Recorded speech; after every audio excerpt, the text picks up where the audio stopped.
Louis विटान के काम करने वाले 2.5 सदियों से ज्यादा के दौरान ये ब्रांड दुनिया भर में सबसे मशहूर और आसानी से पहचाने जाने वाले फैशन ब्रांड्स में से एक बन गया है और आज हम इसके बारे में बात करेंगे। शान के नाजरीन का इस वीडियो में खुश आमदीद। आपको ये वीडियो पसंद आए तो चैनल को सब्सक्राइब करें और बेल आइकन को दबाएं। लुइस विटान एक फ्रांसीसी कारोबारी और डिजाइनर थे जिनका नाम फैशन की दुनिया में मशहूर हो गया है। विटान 4 अगस्त 1821 को मशरकी फ्रांस के पहाड़ी बहुत ज्यादा जंगल वाले जूरा इलाके के एक छोटे से गांव आंचे में पैदा हुआ। एक तवील अरसे से कायम मेहनतकश तबके के खानदान से ताल्लुक रखने वाले के आबाओ अजदाद बढ़ई, किसान और मिलियर्स थे। इसके वालिद ज़ेवियर एक किसान थे और उसकी मां कोरोन गैलार्ड एक मिलर थी। वोटन की वालिदा का इंतकाल हो गया जब वो सिर्फ 10 साल का था और उसके वालिद ने जल्द ही दूसरी शादी कर ली। जैसा कि अफसाना है, वोटन की नई सौतेली मां इतनी ही सख्त और शरीर थी जितनी कि किसी परियों की कहानी सिंड्रेला में।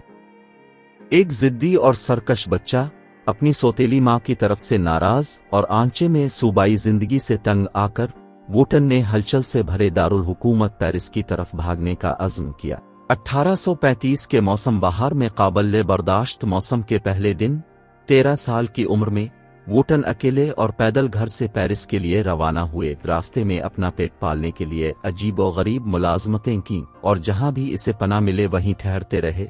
उसने अपने आबाई इलाके आंचे से पेरिस तक 2 साल का 292 मील पैदल सफर किया। वो 1837 में 16 साल की उम्र में एक सनती इनकलाब के एक ऐसे दार अल हुकूमत शहर में पहुंचा जिसने तजादात की तह को जन्म दिया था। नॉर्म विटान को एक कामयाब बॉक्स मेकर और पैकर जिसका नाम मसियर मेरिचल था की वर्कशॉप में बतौर अप्रेंटिस लिया गया। 19वीं सदी के यूरोप में बॉक्स साजी और पैकिंग एक इंतहाई काबिल एहतराम और शहरी दस्तकारी थी।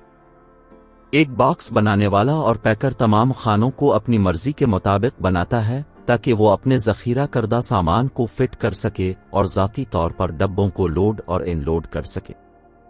वोटन को पेरिस के फैशनेबल तबके में शहर के सबसे बड़े प्रैक्टिशनर्स में से एक के तौर पर अपने नए हुनर की साख बनाने में सिर्फ चंद साल लगे।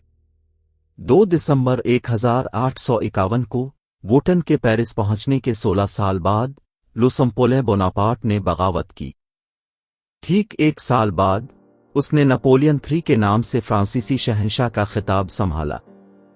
नपोलियन III के तहत फ्रांसीसी सल्तनत का दोबारा क़याम नौजवान वोटन के लिए नाकाबिल यकीन हद तक खुशकिस्मत साबित हुआ। नपोलियन III की बीवी फ्रांस की महारानी यूजेनी डी मोंटिजो एक हस्पानवी काउंटेस थी। शहंशाह से शादी करने के बाद उसने वोटन को अपने ज़ाती बॉक्स बनाने वाले और पैकर के तौर पर मुलाजमत पर रखा। उसने वोटन के लिए अशराफिया और शाही मुवक्किलों के तबके को एक गेटवे फराहम किया जो कि जिंदगी भर उसकी खिदमात हासिल करेंगे। 1854 विटान के लिए तब्दीली से भरा हुआ साल था। ये साल था जब वोटन की मुलाकात 17 साला लड़की क्लेमेंस से हुई। वोटन और पीरियाकिस ने इसी मौसम बहार में 22 अप्रैल 1854 को शादी की। अपनी शादी के चंद माह बाद वोटन ने मोंसेवर मारेचल की दुकान छोड़ दी और पेरिस में अपनी बॉक्स बनाने और पैकिंग की वर्कशॉप खोली। 1858 में अपनी दुकान खोलने के 4 साल बाद विटान ने एक बिल्कुल अलग चीज ट्रंक बनाना शुरू किया।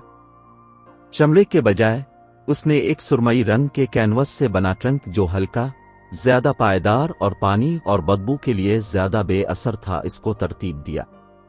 ताहम फरोख्त का अहम नुक्ता यह था कि तमाम साबिका ट्रंकों के बरक्स जो गुंबद की शक्ल के थे, विटन के ट्रंक मुस्ततील थे जो उन्हें रेल रोड और स्टीम शिप जैसे नकल व हमल के नए जराए के लिए ज्यादा आसान बनाते थे।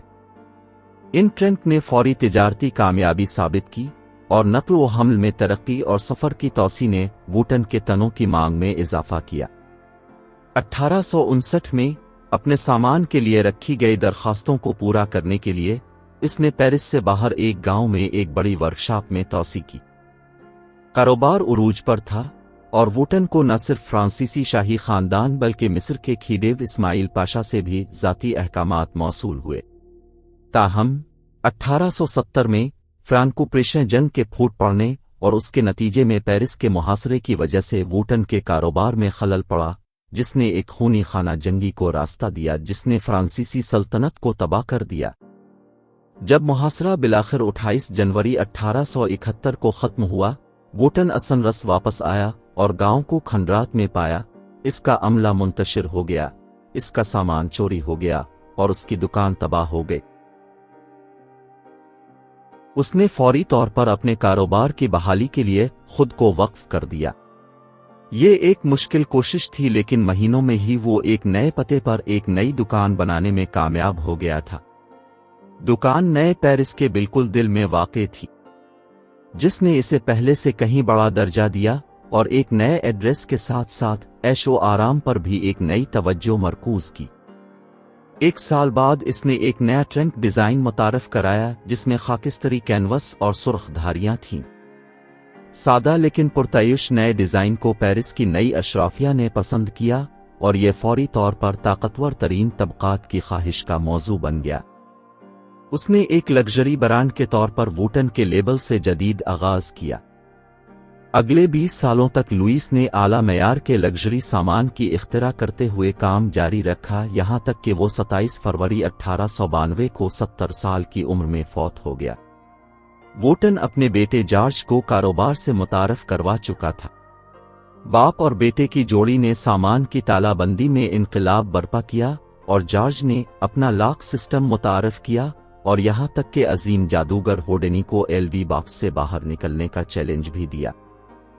होडेनी चैलेंज का सामना नहीं कर सका, लेकिन इस इशारे ने साबित कर दिया कि ताले कितने मुअस्सर थे। वो आज भी उनके बेटे जॉर्ज के तहत इस्तेमाल में हैं, जिन्होंने कंपनी का मशहूर एलवी मोनोग्राम बनाया। लुई और उसके बेटे जॉर्ज के इंतकाल के बाद खानदान की तख्लीकी सलाहियतें सूख गईं, लेकिन खुशकिस्मती से ब्रांड पहले ही इतना बड़ा था कि अपने पैरों पर खड़ा हो सके। जैसा कि आप देख सकते हैं कि लग्जरी ब्रांड बनाना रातों रात का काम नहीं होता है। लुइस ने शायद ऐशो आराम को ज़हन में रखकर शुरू नहीं किया था।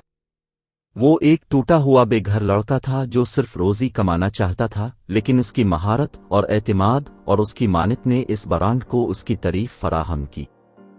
आज एलवी लग्जरी ब्रांड में दुनिया में सबसे ऊपर नंबर पर है।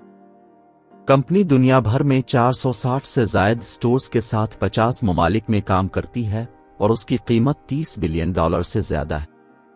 जिद्दत तराजी एक हकीकी तख्लीक़ कारोबारी शख्स के लिए एक मुसलसल अमल है और लुइस 2 बार बेघर होने के बावजूद अब भी हर बार पहले से ज़्यादा मजबूत होकर वापस आता है और ऐसा लगता है कि इसे बेग बनाने से कोई भी चीज़ नहीं रोक सकती थी।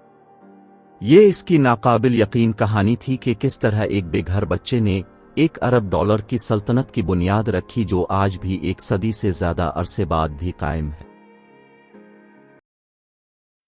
अगर आपको ये वीडियो पसंद आई है तो चैनल को सब्सक्राइब करें ताकि आने वाली वीडियो अब तक पहुंच सके। तब तक के लिए शान को इजाज़त दें। खुदा हाफिज।